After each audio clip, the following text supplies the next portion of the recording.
Where is Sebastian Rogers?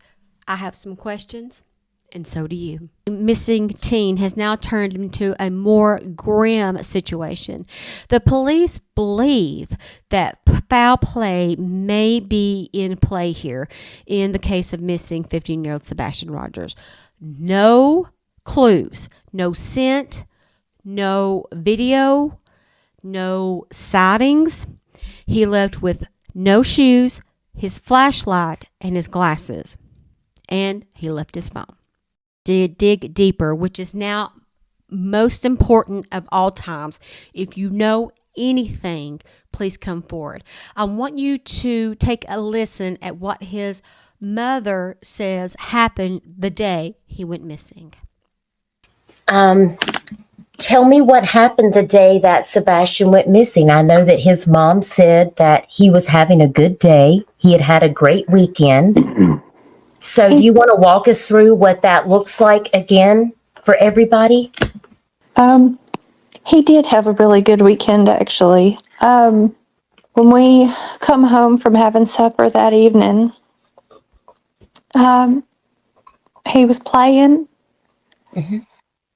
When he went to bed, when I told him to go to bed, he said, "I love you, Mama," and he said, "I love you, puppies."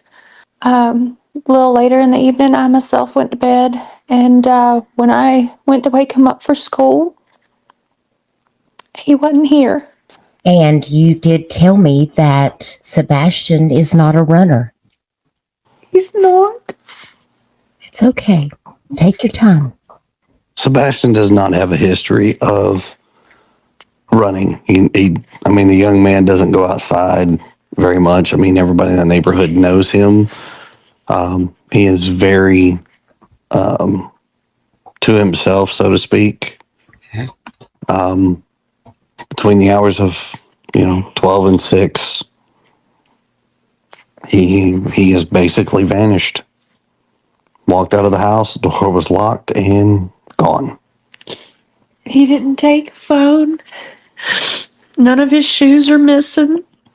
I noticed that during the interview, people wanted to know more about them personally, and they were hesitant to respond, which to me is crazy because I would be telling every little thing about me if it meant maybe helping bring my child home. But here's some facts. Factoids. Factoid number 1.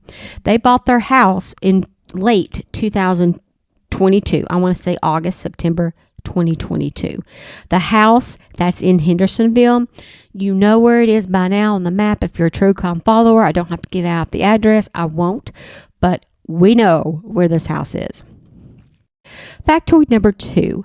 Prior to living in this house, Katie lived in an apartment in Clarksville, Tennessee, with the bio father of the child, Seth Robert Rogers, who works for the sheriff's county in Davidson County.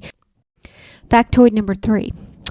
When were they married? How long have they been married? Well, I think this is an important question because I don't know the father. He may be offended. I don't know the mother. She may be offended. But how long have you been married? Because a lifelong commitment of taking care of an autistic child is just that. It's a lifelong commitment.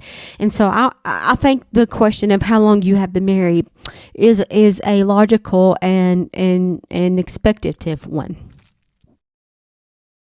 For sure, I can tell you that they were married after 2020, but in or before August 2022.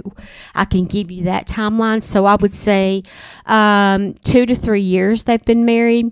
They wasn't together long because it looked like she apartment and straight into that big old beautiful home.